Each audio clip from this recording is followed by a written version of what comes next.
Thanks for coming, and for those of you who are in the cafeteria, we welcome you to in the cafeteria, in the cafe.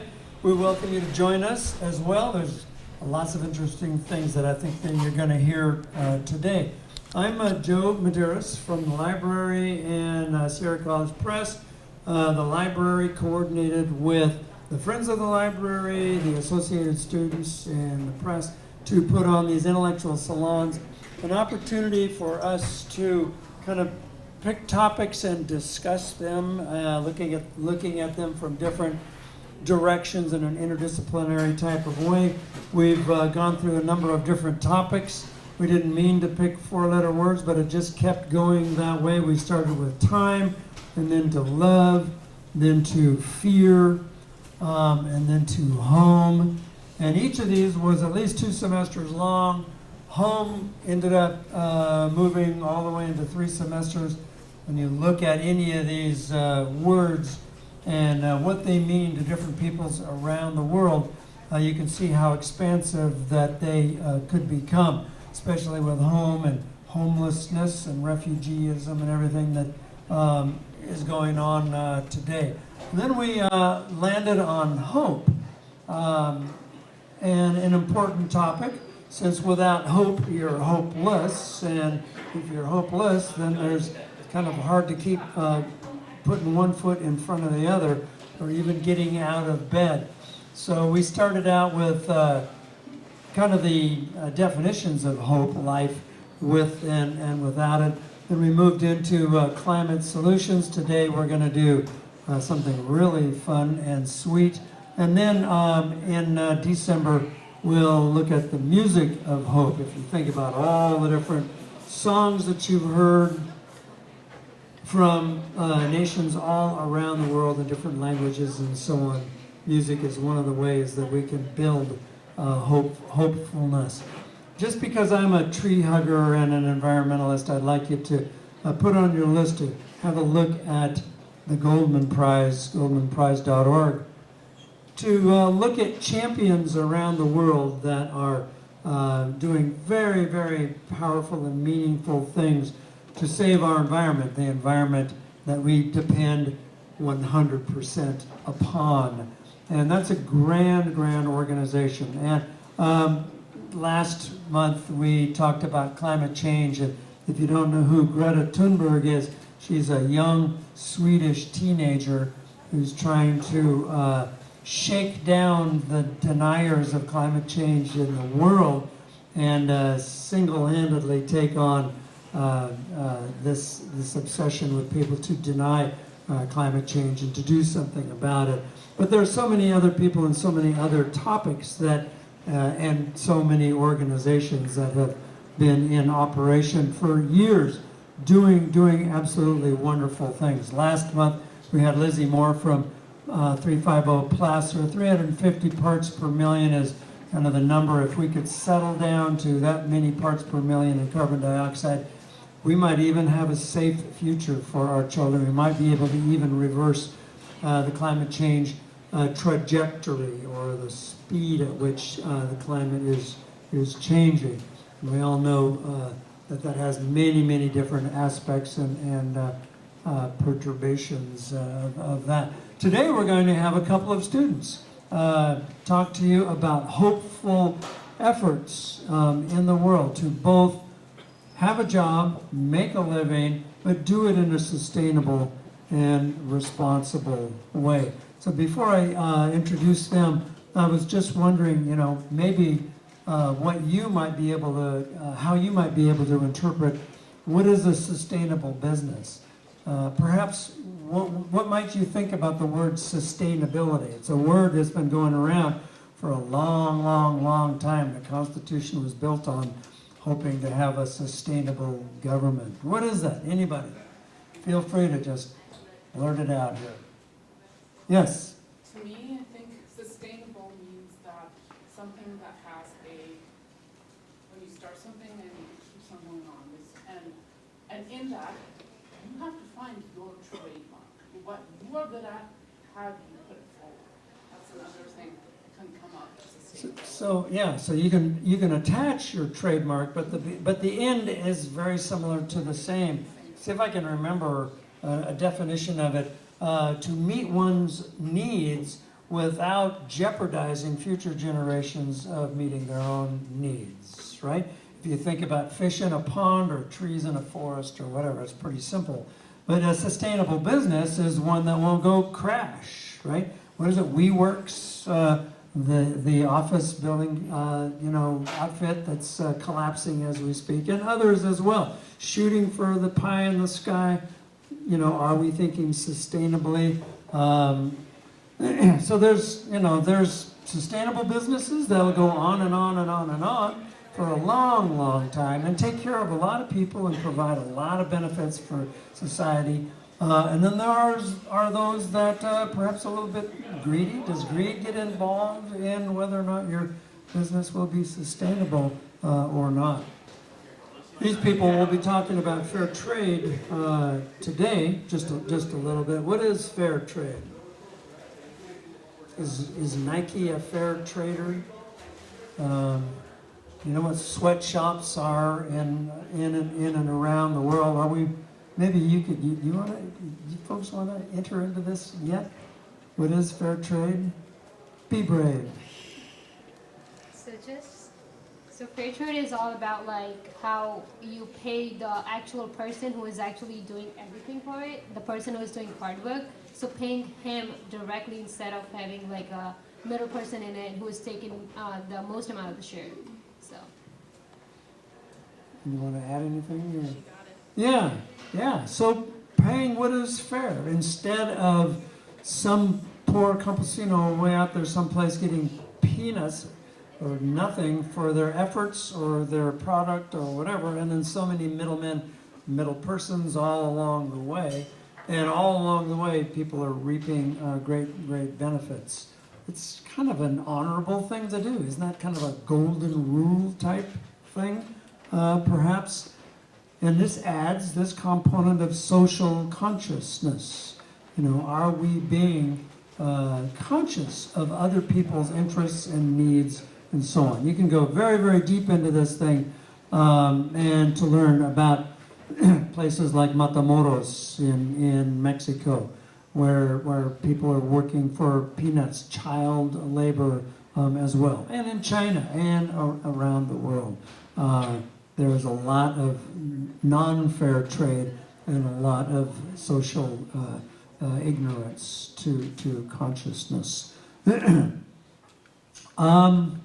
So I want to introduce today two vice presidents for a corporation, a student-run corporation. Let's start with Natalie Monroe. Come on up here, who's vice president of marketing, if I'm correct, and Sakleen Kaur, who is vice president of operations. Now, I've learned a little bit. We have two board members on campus, Dennis Wingate and Ann Diamond, who are business professors here, who are part of this nonprofit board. We have an additional site mentor, and that would be Denise Bushnell, who I think will be showing up later on. So this is, they're basically the lifeguards for these guys who are in the business of making sustainable and fair trade goodies, chocolate, and you'll sample from their efforts if you stay around long enough, right? So, and then at some point, I would like to go to the site, which I think is a very beautifully produced site. Did you make this site? I thought so. And review some of the images and the history and the efforts of this student-run corporation. This is the Sierra College Group. You can fine-tune me, is partnering also to a certain extent with Placer High School students, mentoring them as well with Placer High School. But most importantly, this is the only such group in the United States of this organization anyway. So this is the pioneer group. So, who's going to start? I'll hand it to Boo. Okay. I will. Welcome. Thank you.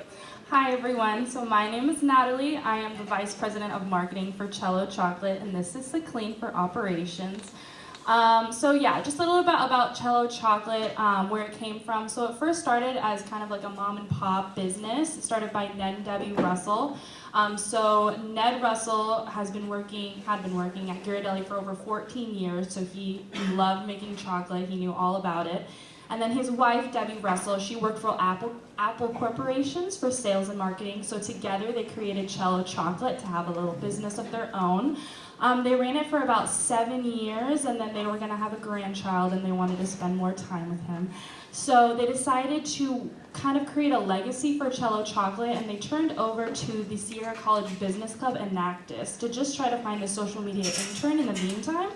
But then they ended up generously donating the whole business to us, and from there, Sierra College professors kind of turned it into an internship for students at Sierra to kind of learn from it and have an internship like no other, where we get to run an actual business of our own. So yeah, did you have anything to add about it? The most important thing that would be like, we just started out with this business this year. So I actually started out with the company in February, and it's been an amazing experience. I first started out as a supply chain manager, and I learned a lot because I was talking to the farmers and then knowing like how they live their life up there. Like I watched a show called Rotten on Netflix. If you guys do you guys know about the show Rotten? So it tells about the food, like, so it includes the cocoa beans as well. And then when I was watching the show, then I found out like most of the farmers, they don't get anything for what they produce for as a cocoa beans. And then from there, I also learned that most of the farmers were working as slaves for the big companies, and they don't get even a penny. So what our company does is we actually find our small farmer who has less than 250 kgs of total production throughout the year, and we pay them to a fair price that the market pays about like, so our lowest one is about like $8 a kg, and then the highest one is $11 a kg. So we pay them fair amount, and then we also make sure like if our farmer needs any kind of help, so we actually go down there into the country and then help the farmers out. We've just found out a new farmer from Puerto Rico, and he has been affected by Hurricane Maria in 2017, and he's still not he's still recovering from it. Before Hurricane Maria, he used to do 250 kgs of beans per year, but now he's down to 150 kg, and what he's selling in the market is for $4 a kg, which is really low to make a living out of it. So we're gonna go there next year to help out the farmer, help him build out all the water systems, and help him plant all the trees so he can stand on his own again. And we're gonna buy our beans from him because he's such a great farmer. His beans, we love his beans, and then the chocolate turned out really good from there. And this is a great opportunity for Sierra College students as well, because you're not only gonna get experience like how to run a business, but we as founder members, we actually learn how to start a company. And then we have students all of the majors, like we have engineering students, we have a chef up there, we have students from marketing, we have students from finance. So I think this is a really good opportunity for Sierra College students to learn how to actually run a business, because there's no institute out there who's going to tell you how to actually run a business. They might teach you through the books, and then they might give you examples like this is what you need to do in this situation, but you're never going to get their experience unless you try it. So I would say this is a great opportunity, and then we presented this opportunity in front of Sierra College and we got turned down, but we still want to continue this business. So all students, if this does not continue here, then this might go to some other college or something, but we still want to continue with this. And we found out a really cool system called GIS. So that's a Geographical Information System. So we found one person in ARC who's going to build up this map in which we're going to have all 7 countries that we're using right now our cocoa beans from. And he's going to put all those countries and all those farmers' exact location, and he's going to put all the weather alert system. So whenever our farmers are in any kind of danger, so we will know and we'll help out the farmer to our best. So that's what we're planning on doing. Yeah. Are you going to continue? Or? I mean, yeah.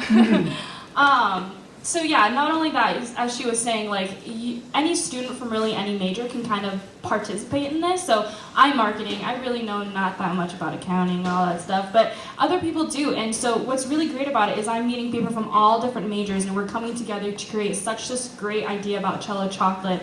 And it's really a great experience. So yeah, right now for Cello Chocolate, we have 7 origins. We have Jamaica, Fiji, Ghana, Uganda, Guatemala, Peru, Ecuador, Mexico. And so these are just some examples of how many different farmers we've contacted directly, and we get direct trade from them. So there's no middleman taking a percentage out of what they're getting. We're paying them a premium price for their beans, so we're making sure that they are having a sustainable and healthy living wage for them. And then yeah, we are going to be contacting different farmers, Puerto Rico. So we always try to find like new farmers who need help or that we can help them out. Yeah. Okay. So I was born in Tanzania, actually, Dar es Salaam. So my dad, he's a doctor. So he ran his business as like as an entrepreneur. So what I want to know is, if you know somebody who can take this model and that you trust, is it okay to talk to them? Because I have people in my family that are like, I know that they will be excited about this and are big in the industry, and I know that they're going to keep it here. Is it possible that I could actually talk to her? My sister, she is really big in the industry to help women and groups to bring it forward. In fact, her name is Kinderson Cassidy. She happens to be my sister. And I want to see this really just start from here, and like it's 2.0, it can be 3.0, it can be, you know, like you want to see this happen. And 2, because I'm from that country, I'm from Africa, that's something that my dad did not even take money from 2/3 of his patients because they could not pay. 2/3. 1/3 did. So I really hope I can see this company like hundreds of years, because not only it's going to help them, but I'm a graphic design student. But I've been in the industry now for about 8 years. What I want to see is happen with everything is how we can keep it here, how we can do things, and what we can do, and not be afraid to say what to do. I've taken Dale Carnegie. If you need somebody to be a speaker as well as graphic design, I'm ready, because I want to see this succeed just as much as you do, and be passionate about it. Maybe you She could also brings up on the board list. She brings up companies in the board list. That's something that I'm passionate about. That's something that you guys actually should be passionate about too. That's really important. maybe you could describe the business model, right? I mean, you know, I don't know that coffee is grown in West Africa. I mean, East Africa, chocolate. I don't know if it's grown in East Africa, but they work with at least one West African country, like Ghana or. So it's like a 2% tropical belt that can grow cocoa in. Yeah. So like a bunch of countries up there, but about like 70% of cocoa comes from Ghana. Cocoa beans come from Ghana. Yeah. Right. But maybe what she's talking about is the model. Maybe the model. The model. Yeah. Business. And you might want to consult with one of their advisors, Dennis Wingate, in the business department. In fact, I'm going to be coming on board next semester. Sure, you can apply. We have applications. You can apply. We interview, and then. He said already yes. So I heard about it and I'm like, oh, okay. I like problem solving things. I've helped 2 companies actually get out of bankruptcy. Oh, nice. Yeah. Maybe you could talk a little bit about the other positions. What does it take? You know, once you've received chocolate, you know, what are the different members of your organization, and what are their specific responsibilities? Because I mean, you're running a business. And, you know, it's a 501c3, but you still have to pay taxes and you still have to report, right, and et cetera. So we have a president on the top. So the president look at 3 departments. That's finance, marketing, and operations. Then we have a head of each department. That's vice president of marketing as Natalie, and then vice president of operations, and then we have vice president of finance as well. So under marketing, there's a trade show manager. So we have a bunch of trade shows. We go to the fairs, we set up our booth, and then we sell chocolate there. So that's kind of like where we're getting our business from. And then we have B2B. So the B2B is a business to business. So that person, we are trying to build that out as a separate department because we want retail to be our one of the things that we can sell to. Like we want to find more retailers because that's more convenient. So we're gonna have B2B. No, we actually want to like get into retailers and like the corporate sales. Like Wells Fargo is willing to do it with us, and then all that, and then B2B. So that person typically just work with other breweries and then with the retail stores, and then get all the orders down, and then make sure like we're having good connections with them, and finding out more connections where we can sell our chocolate to.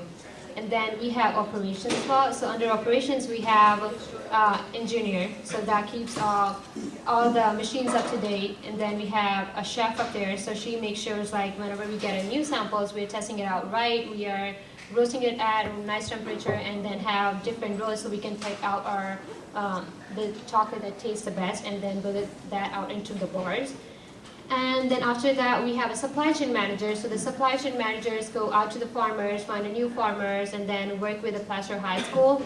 So we get new farmers, and then make sure like we're finding the small farmers, and then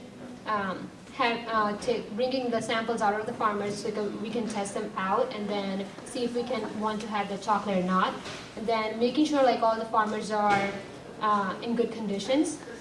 And then we have inventory manager. So the inventory manager just keeps track of all the inventory. And then the main duty of the vice president of operations is to make sure like we have enough production, and the production is keep going. One thing that I came across this semester, being a vice president of operations, is like power outages in Grass Valley. That was horrible, because we wanted to keep up to date with the production, and I was really like freaking out, like how are we gonna keep up to date with the production as the power outages. Then what we did is we increased the amount of production runs each week, and then all our students were all on their, they were all down for doing more production and putting in more hard work to have enough inventory by the end of this month, so we could have enough chocolate bars to sell at the trade shows. Once we were halfway down there, and then I just got a call like there's no power up there, and the power is gonna come back in like 5 hours. So chocolate takes about 2 days. So we were gonna roast all our beans, put everything into the melangers, and the next day the crew was gonna come and then mold all the bars. We were up there and we was like, what we can do to make this happen today, because if we don't grind all the chocolate and get that into the melangers, then we're not gonna have enough chocolate on time for the next crew to come in next day. So we actually went down we were like, okay, so we'll just run down the generator. So we found out the generator wasn't working at all. So we were like, okay, so what else we can do? So we asked the neighbor. So the neighbor was really helpful. He was willing to lend down his generator to us. So we got his generator and then started doing the production. And after a while, we figured out, okay, so we need to, we cannot put all the melanges onto the generator, so we need to have one more generator. So I had engineering guy with me, so he was like, okay, so I can probably look into the generator, what's wrong with it, and then get it fixed. So he actually got it fixed in half an hour, and we had second generator running up there. We got through that production day, and after a while the light was on. So that's kind of experience like that you cannot get sitting in a classroom. You actually have to try it, and in the real world too. Like, sure. Where's the location for the? Right now it's in Ross Valley. We are gonna move that location down here pretty soon, like probably in this coming semester. Mm-hmm. So you cannot learn everything sitting in the classroom. You have to actually go out and try out stuff, and then that's how you learn through the experience. In real world, you cannot just let the business die just because there's no electricity. You have to go for business. You have to do production. You have to run your business down. I just wanted to clarify one thing. The club has proposed a close association with Sierra College, And for some odd reason at this time, Sierra College has denied that close association, which is surprising and bizarre to me. But there's a lot of things going on at this college, and there's a lot of other priorities and so on, which is unfortunate. So I would hope that the club would continue to resubmit that proposal, because I would love to smell that kitchen on campus someplace, especially the smelling of the roasting of the beans and so on. So I just wanted you to know that while there's still a student organization on the campus, that we hope to have that association, official and formal association between the college and Cello Chocolate in the future. I'm totally intrigued with the interdisciplinary nature of this enterprise. How many, the other people from different departments and so on. That's an absolutely marvelous aspect of this type of an enterprise. Can you expand upon that just a little bit more? I mean, you've got people in the shop and in carpentry and et cetera. So yeah, we presented to Sierra College about a year ago, and we've been meeting with them ever since to try to push this and make this go forward. Unfortunately, they have denied our proposition, and so for the past year, we've been trying to expand, where we're gonna go. We were waiting to hear back from them for a while, and so now that's why our kitchen is now being moved down at the end of this semester instead of before. But because of that, it kind of allows us to not only just stick to Sierra College students, but it allows us to invite other students. So as you were saying before, Placer High School, we have high schoolers in their business club volunteering for us. And so our hope with that is that when the high schoolers graduate, they would like to come to Sierra and help us out even further and kind of keep that transition going as we graduate and stuff like that. And then, so from that, so from different departments, so like I'm marketing, so the trade show managers, they're in marketing, and then our B2B, she's in marketing, so we go from there, but it's really not just marketing. I think the cool thing about our model is that we take what we learned from school and apply it to our internship. It's not an internship where we're going to be learning in the internship while we're doing it. We're taking what we already know and applying it to that. So that's at least for marketing, and then what do you say about operations? I would say that was what's this thing? One more thing I wanted to say was that it's all our funds that we earn through Cello just goes towards the farmers. So we help our farmers, and then towards the student scholarships as well. So we make sure, like, if our farmer needs anything, we'll just give it to them. We provide everything to them so they can improve their living conditions. They can sell their cocoa beans at the fair price, and then there's no middleman in between, so they're not taking most of the share of the cocoa beans that should go to the farmers. So this is actually a really good business, I would say, to keep on. And then we are in the starting age right now, so it's going to take a while for the students to get it, but I agree with that. But as the Cello Chocolate is set up, and then we can progress from there, and then it's not like only one student is going to stick to that company.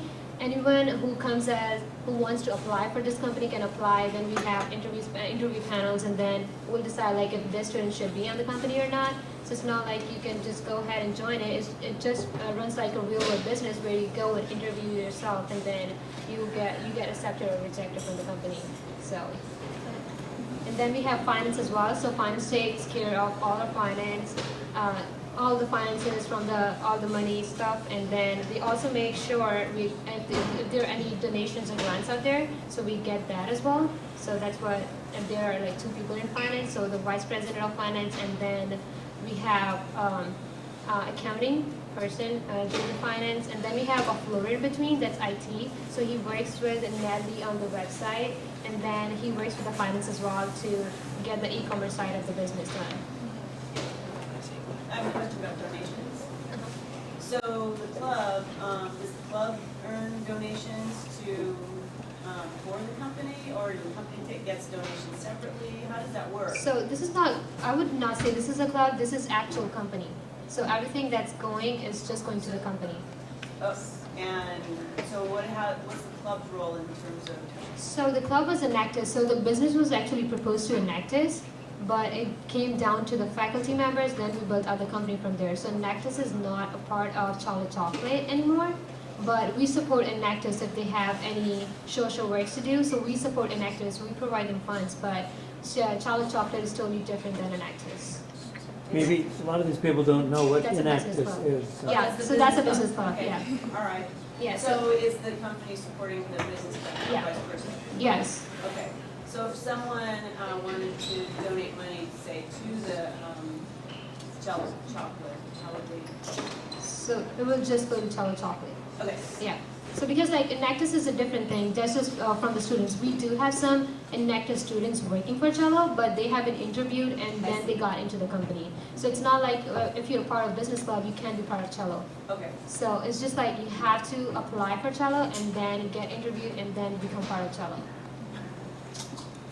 And so now that we are a nonprofit business, we haven't accepted any donations yet, or we haven't received any donations yet. So what I'm hoping is that with the website, we can add a donation button. So if anyone were to, they would be allowed to do that for our nonprofit business. Yeah. I have a question about executives. I was just curious how many female executives you have. Like mentors or students? Higher up in the company, who's running the company? Yeah. Okay, so mentor-wise, with like professors, we have two. So we have Denise Bushnell, and then we have Ann Diamond. So there's two, and then the other one is Dennis Wingate, who is a male. And then for the presidents and vice presidents, it's me and Sakleen for two of the vice presidents, and then the president and the other vice president are males. So pretty equal. Yeah, 50-50. Yeah. Can you tell us about scholarships and where do all the profits go? So all the profit goes towards farmers, helping out the farmers, and towards the student scholarships. So students working for Cello gets a scholarship, not like anyone who can come and get the scholarship. And then we support other clubs on campus as well, like the Enactus Business Club. And then if there are any other club that needs help, we will support that. But now Cello is not being a part of Sierra, so it's like independent. So it's like Sierra College students running it, but it's not Sierra College, the company. So it's just like independent.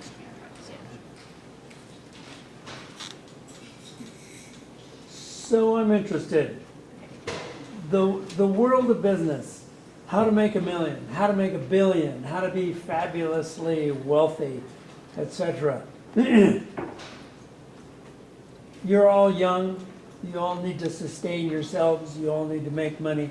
How is this helping you prepare for a capitalistic future that has a social component to it as well? What is the benefit to you as a student?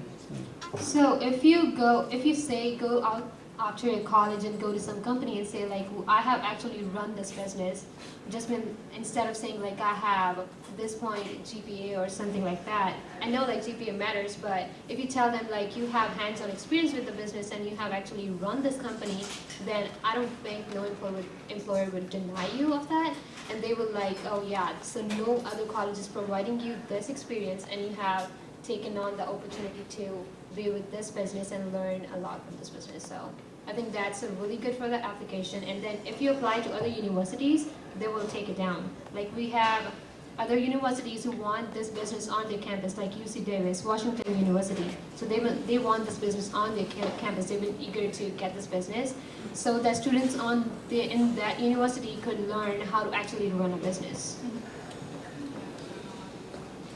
Like an angel investor, somebody who's quiet that will just give you money, and there are enough out there. And I told you about my sister, right? Yeah. Mm-hmm. No, I mean, I'm pretty serious about this, right? I think what I'm trying to understand is with this, you need them to be sustainable, the people who are there. The money's going to them. They have to, so other investors, not necessarily them doing their job, but other angel investors who are willing to donate or whatever into the project for just the farmers. that way, what you're doing, chocolate, how that is being done, that is a separate division, and one would be a separate division. You see where I can Yeah. see what go from here, here. And that can be done. Yeah, that can be done. That can be For done. sure can be done. And we are also talking to our farmers, like if they have more beans, we can find you someone down here. So that will cut you the shipping cost. Yes. So we can pay you more instead of paying more shipping. So we're talking to our farmers about that too. How much do you sell chocolate bars for? So one chocolate bar is for $6, and then if you go 4 and up, it's $5. And then we have a variety pack that includes 6 chocolate bars. So that's for $30, and we have a specialty bar that's spicy Mexico. So that's for $6 as well. So I know the business practices, sustainability and the business practices. How do you ensure that the farmers are actually also doing sustainable farming practices? So we actually go down there and then see, so most of the world, so I don't think so there is any, there would be like 5% of the cocoa trees that's like the original cocoa trees. So most of the farmers have embedded into C and 13, so that's a new generation of the cocoa trees just to get more production out of it. That's because of the multinational companies like Hershey's and then all that. So they use that to get the more production out of it. But we have visited, Ned and Debbie, they have visited most of the farmers and they have seen all the practices, like how they do it. We actually got one Puerto Rican farmer, I think early in spring semester, and we tried out his samples, and we were looking at the video, and then he was fermenting his beans just in a letter box. So for fermentation, you need to have like big boxes, and then you just wipe the boxes up and down to make sure like the cocoa beans are fermented well and they develop the flavor. So we actually tasted his beans, and they were like, we don't want to go for that farmer. Then we tried out our Puerto Rican farmer, and small farmers don't have really good beans usually because they don't have enough beans to ferment them well. But the farmer that we found in Puerto Rico, he's doing really well with that small batch. So that means like he knows something about cocoa. He knows like how to ferment his bean, how to roast his beans. There are some countries out there, there's some farmers out there who would just leave their beans on the road to get them dry, and the truck would pass by. So that's not good for health, right? So we make sure like we have the cocoa farmers who are actually practicing sustainability and then getting the beans from them. What kind of standards have you established for quality control of the beans so that for these different countries from which they come, which also, of course, have certain kinds of climatic but also other health-related problems, how can you be assured that the quality, of course, is going to be something that you will absolutely be able to put your finger on and trust and know without any question you will be able to get something what you really want? And I have a second question after that. Sure. So, as I said, 70% of the big companies, they use Ghana as the cocoa bean, right? So like Hershey's and all that. But what in Ghana, so whatever cocoa beans each farmer produces, that goes to the Ghana cocoa board. So that cocoa board mixes all the beans up, all the bad and the good ones, and then they bring it down to, then they export it to different countries. So we've been using Ghana for like I think a year, yeah. So we got the beans down, and then we found that out, and now we're taking out Ghana just because like all the bad and the new beans mix, we don't want to do that. And then we don't want our customers to taste the chocolate. So that's why we're just cutting that down and bringing a new bar called Guatemala. Second question, have you been able to work out arrangements to be on the stock exchange at this point? No, not really. Yeah. So I just checked on the website, and like every bar is, just not in sale right now. So what actions are you guys taking to make online purchases more available to future customers? Yeah, so we actually just developed our e-commerce shop on our website like a couple weeks ago, so that's why it all says sold out. We just haven't implemented the program yet because we're still working on shipping. We don't want to send you bars, it melts in the mail and then you're unhappy. So we're going through that process right now, but we have the built on our website so we know that it's functional. And also with the food permits that we have, some food permits don't permit that we can even sell online. You have to deliver it personally to the person. So we were also waiting on that to know which food permit we were gonna get. But in the future, we should be selling online. Right now, we're just in retailers and selling in trade shows or delivering personally if you would like that.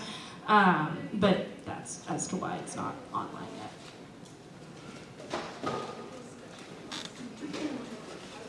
Christmas is right around the corner, and I was thinking on-campus sales for students and faculty and staff and so on, as they consider advertising and taking pre-orders and deliver on campus. Yeah, I mean, that could be a possibility. We could kind of implement a little Girl Scout cookie model and go around taking orders from people. I mean, I don't mind at all. I mean, that sounds like a pretty good marketing plan to me. But that's a good idea. Do you mind if we look at the site? And Totally, go ahead. maybe I have a question while you're. Yeah. I know you inherited the name cello, and it's obviously a cello. Any other story behind it? Yeah, so because the company was donated to us, we didn't really have any say over what it was named. But originally, when it was from Ned and Debbie Russell, Ned was really passionate about cello. He loves music, he loves cello music. And so that's kind of where it originated from, just from the hobby. I have one more thing to add. So all our chocolate bars are 70% dark, and it has 30% of sugar and 5% of the cocoa butter. So they're all just 70% dark. They're made the same way, except for Ecuador that has nibs on the back. So nibs are the crushed cocoa beans, and then Mexico has spice to it.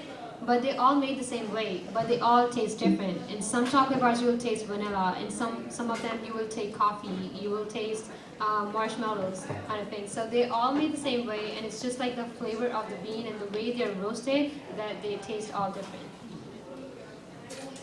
Not sure what I'm doing wrong. Doesn't seem like it's This is a Just lot. go to the web. Go to I- Safari. Down there. Yep. Stop telling me what to do. It's a strong suggestion.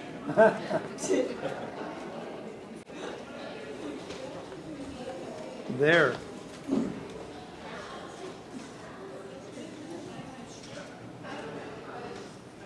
So I'll just, tell me what you'd like to do. I can scroll through this. This is Ned, right? So yeah, this is Ned Russell. He is one of the founders. And if you keep going down, Debbie, so those were the two founders of Cello Chocolate. And if you keep scrolling down, these are our mentors now. So we have Dennis Wingate and Anne, and then Denise, who has yet to have a picture, but she's sitting right here. Better one. So yeah, I mean, as students come and go, we're always going to have mentors who support us. And then on here for our story, we split it into two. So Cello Chocolate, I believe, is like kind of the product. So this is kind of talking about the farmers and how it works and the 3 ingredients that are made. And then here's just some pictures of Ned and Debbie Russell just at those countries, just looking at the cacao beans and kind of learning about all the processes. So help us understand a little bit how you go from that to a chocolate bar. There are little beans, right, that come out of that. So can you describe that to us just a little bit? Yeah, sure. So this is the little cacao pod. It comes like that. They're all in different colors. And then once you split it open, there's a white membrane around the cacao beans. So you take that off, and then you actually have the beans. So then you ferment those, which is all the process that the farmers do. And then from there, it gets shipped to us. Oh yeah, dry it. And then it gets shipped to us. And then from there, we sort out our beans. So we take the bad beans, put them out, and get our good beans. And then we roast those beans. And so that's how we get the kind of the flavor profile of each of our beans. That's why they kind of taste a little bit different. From there, we winnow the beans. So it goes in this grinder, and it comes into the cacao nibs, which is featured in our Ecuador bar. And then from those nibs, we grind it into a chocolate liquor. And then from the liquor is when it goes into the melangers. And so a melanger is basically this big grinder with, what is it called? granite blocks in it. Yeah, and it kind of just circles around. And so we put the liquor in there, and we put the sugar and the cocoa butter. And so each bar has the same amount, the same ingredients in them. And then those melange overnight. Yeah. And then from there, that's when we mold our bars. And then we put them in the fridge, and then we wait, and then we package it up, and we sell it. And that is how we go from that to what you'll be tasting today. Yes? What's the difference between a good bean and It's kind of hard to explain, but once you see it, it's a little bit easier. So a cacao bean kind of looks like your standard bean, like an espresso bean, I guess you could say. But then the bad beans, like sometimes they're not developed at all, so they look like little tiny sunflower seeds maybe, or they're like really black and have some like, they're just not good beans, I guess you could say. I don't know if you have a different. Sometimes most of the beans are like come together, clustered together. So if you break it, that means like if they're clustered together, that means they have not been fermented well. So we take those kind of beans out, but most of the beans that we get are hand sorted. So they're already hand sorted, so we don't have to do anything about it, but we still sort some of our origin just to make sure like we have good beans that will be molded into the chocolate bars. So you receive beans, not pods, Not right? And so you're sorting out beans that don't look good, or, I mean, with that bean that you think doesn't look good, does it also taste bad? Yeah, so they will taste bad as well, and then you can see like if so the cocoa beans are usually brown, so more brown than the bean is, that means the beans is going to be good. If it's like more like purple or reddish kind of thing, so that means those beans are not good. So that the bean that's more brown, that means that has developed that flavor profile that when you put into the roaster, they will be sanitized, because at the temperature we roast them at is over 200 degrees Fahrenheit. So that means that will kill all the germs, and then you will get the good flavor profile if you have the brown beans. I don't know if you said this already, but is there dairy? I know, no, it's dairy free, gluten free, and soy free, vegan. Your investment strategy by which you were able to get the necessary funds to be able to operate this, and then the way you were able to sustain that. Could you speak about that? What kind of investment strategy was first begun to be able to get this started, and then what kind of sustainability, is continuing to make it possible to operate, so you can always be guaranteed that there will be some kind of profit from the business? So we just started out with this company. So we started out with this company in July, actually doing the production and doing everything with all the students, getting them trained, and then have them learn how to do production. Then there are a lot of machines that we want to change, so we're getting investments from. We just got a grant of $1,000 from Walmart, and we're using Ned's and Debbie's funds as well. But we're doing trade shows right now, so we're getting some money out of that. So we are paying off Ned and Debbie first, like they had that, but we're paying students as well for reimbursements and stuff. They had to drive up to Grass Valley, and then they had to come back. That's kind of pain, like driving up to just spending 2 hours in drive. We could have done production, so that's why we're moving the company down here, so we'll cut down our cost a little bit. But once we have like all the machines and everything set up, I think it will go pretty easy. And then we are trying to get the corporates like Wells Fargo on the board as well, so we'll be making a big sales to them instead of like going to the small trade shows that's in Chico or anywhere else. So we'll just looking forward towards the big corporates. Okay, so, this is my point too. Do you want me to talk to my sister about this? Sure, She's pretty big. sure, She's, stepped up. sure. We will love that. I'm not trying to be condescending, but like, you need somebody like that. Yeah. That is also not going to, because the thing is, she has reinvested in prison, in people who work in the prison, and she's actually helping them to get out and they're retraining, her company is retraining them. So like, she put trust in her, because I know that she's gonna do something with it, like that's why. that's what we want. Like we That's what want. you want, and if you Can you stop interrupting them while they're talking? It's kind of No, rude. it's not. Yeah, it's really rude actually. She's trying to say something. So. You know what? I am so sick and tired of this because my country, where I come from, is one that has been so poor, and we came out of it. I'm sorry, all right? Just because I'm going through cancer and I'm here, and I'm sorry if you think I'm going to go. I'm sorry. But Okay, all right. I'm really tired of hearing these words, and I won't not talk to her. Because you know what? It's about the passion of somebody who has come out of cancer. I've come out of cancer to do this. I'm sorry. I'm really sorry.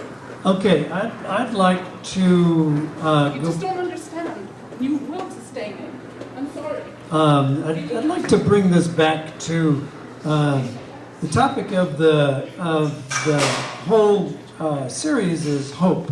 So beyond learning all of these very, very important business practices, and I just love the diversity and expanse of the interdisciplinary aspects here on campus, partnering with high school students, connecting with other universities, and so on.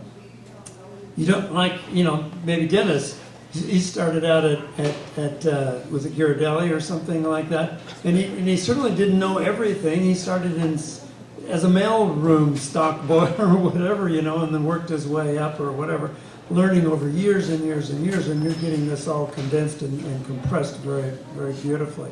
But in addition to that, the value-added aspect of what you're doing for people, impoverished people in other places and other countries and so on. Tell us about that. What does that feel like? Is it a good feeling? Is it, an added value to what you're learning here on the campus? That's not a very good question. No, it's good. So yeah, it feels great. I mean, we just changed our motto for Cello Chocolate to the chocolate doesn't just taste good, it does good. So it's really interesting. I mean, like, I was brought on, just thinking, oh, this is going to be a great internship for me. I get to get this experience, get to put it on my resume, check. But it's turned into this whole educational thing. Not only am I learning how to run a business, I'm learning all the different aspects and how unfairly, cacao farmers have been treated in the past and how we have the power to change that. We have the funds to pay them a premium price for their beans. And, it might have not have been done in the past, but we're trying to change that for the future. And on top of that, we get to, make people feel good by buying our chocolate as well. You're not buying Hershey's and you don't really know where it come from. We're going to be trying to be as transparent as possible about where your chocolate is coming from, and we're hoping to get interviews with all of the farmers so you know exactly which farmer you're even getting your beans from. So we're trying to be as transparent as possible, but it feels really good to be in this internship, not only for a company that makes a great product and looks good on my resume, but also is just a great company to even begin with about contacting all of these farmers. Yeah. So that was the right question. Yes, it was a very good question. Tell us about your chocolates. Yes, so these are all of our chocolates listed out. So you can see our little packaging there. Each of the packaging has a fabric from each of the countries that they're from. And so it has different notes to them. So it says hot cocoa notes with a creamy marshmallow finish. There's no hot cocoa in it and there's no marshmallow in it. It just tastes like that. And so that's what I think is really cool. And so you can see, it's sourced directly from which farmer it's coming from, and hopefully we'll get interviews with all of those farmers soon. But yeah, if you keep scrolling down, then you can see each of the different tasting notes of the flavors. And it's really cool. I wish I had all of the flavors here to show you guys so you can see the differences in each of them. But yeah, it's really cool that all of our chocolate bars kind of taste a little bit different. Yeah. I'm just curious about the packaging. Like you said, there is a little bit of fabric, but other than that, is it kind of, where do you get your packaging from, and how is that in? And are you doing anything for your shipping to kind of lower the waste, or is that a goal? Yeah, so right now we are getting our packaging from a local company called API Marketing in Auburn. We've just been getting it from there because that's where Ned and Debbie Russell have been getting it from. We're hoping to kind of make our company more zero waste and more sustainable about that. So in the future, we're hoping to kind of change our packaging a little bit. But from the cacao beans, they're shipped. You explain it. They're like shipped in those bags. They're shipped in the I don't know how to call, what do you call those? I don't know. Is it like a Not plastic, I can say not that. plastic, that's like was that Like burlap or jute. Yeah, exactly, yeah. So we get those shipped in big bags, like most of them have about like 60 to 62 kgs per bag. We don't use like we use like under a ton, or I would say. We use about like 150 to 160 of each per region every year. And then those will just get shipped to us through. So they're like different chocolate makers who get the same origin, like the handcrafted chocolate makers. So we actually get them with the dandelion chocolate. So we pick most of our chocolate bars from chocolate cocoa beans from there. So we actually partner with them and then be like, hey, we have this origin. Would you like to partner with us and then ship them together to lower our shipping costs? Many health officials across the country have decided that soy beans are not necessarily good for everybody. Do you include soy in your menu? No. No soy at all? So it's just like cocoa beans itself, and then we have sugar and then cocoa butter. That's it. Thank you. Great. So I'm interested in the sugar. What kind of sugar? Is it refined sugar? or- Organic sugar. And I'm interested in the fact that you call something a liquor. Is that after it's ground? Yeah, so you get the crushed cocoa beans, the winnowing, and after winnowing, we just grind that in a juicer. So when you grind it, it's just like a liquid. So we call chocolate liquor.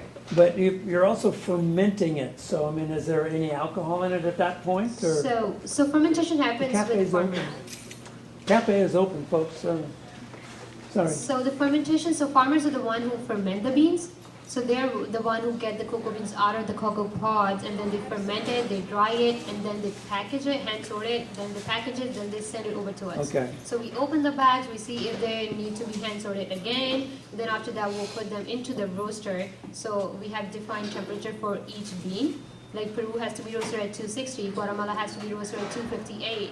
So we have defined temperatures Wow. for each, and then it has to be a period of 12 minutes that you have to roast all your beans, and there is a development period.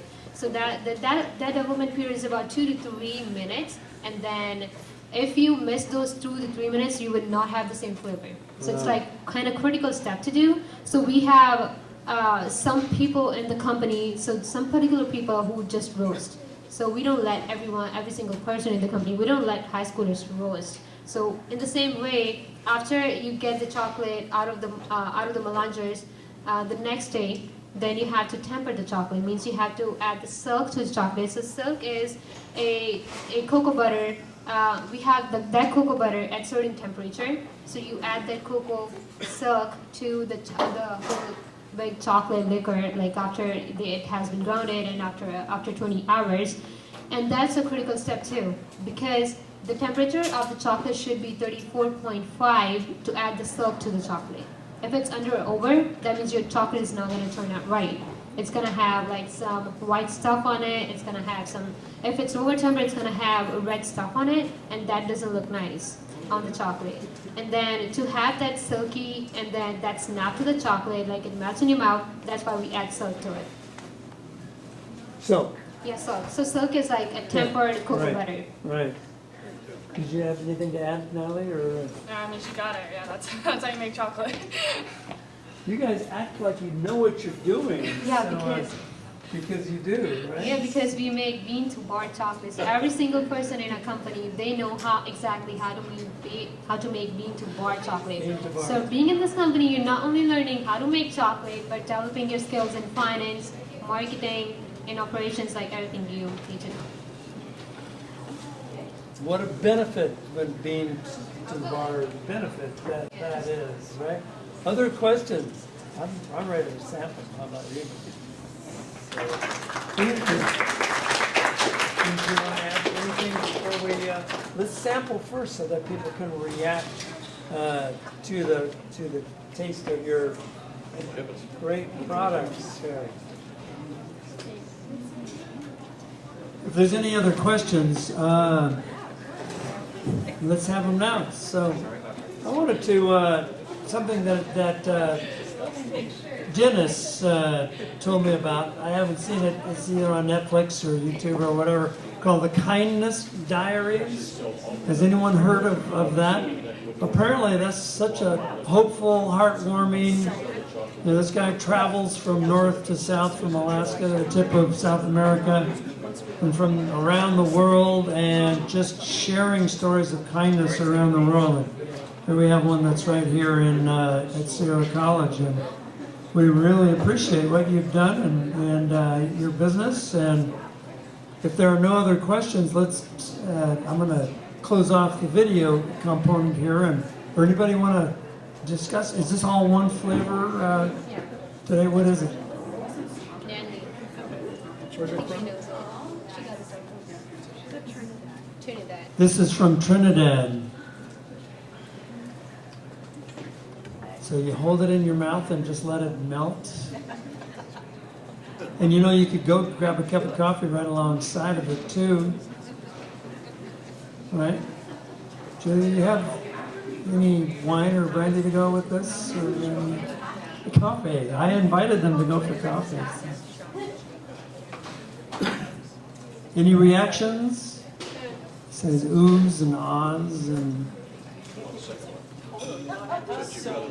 Yeah. If anyone wants seconds, we have so many here. Well, I want to personally thank these folks, these Sierra College students, for being here today and presenting for the corporation.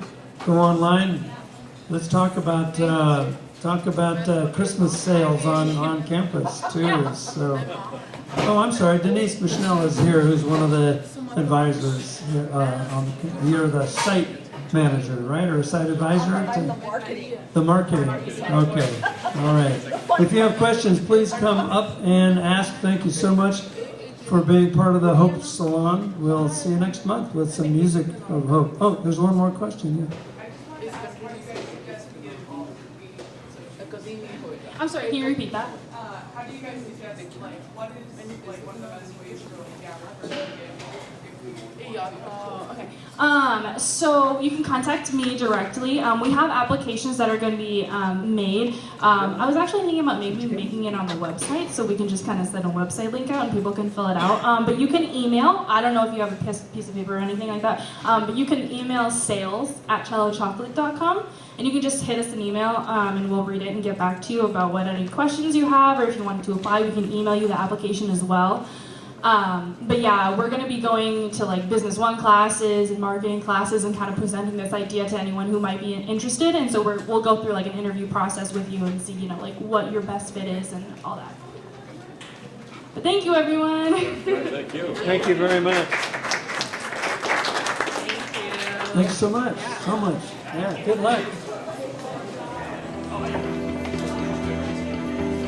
Thank you all for coming. Appreciate it, and hope to see you in December.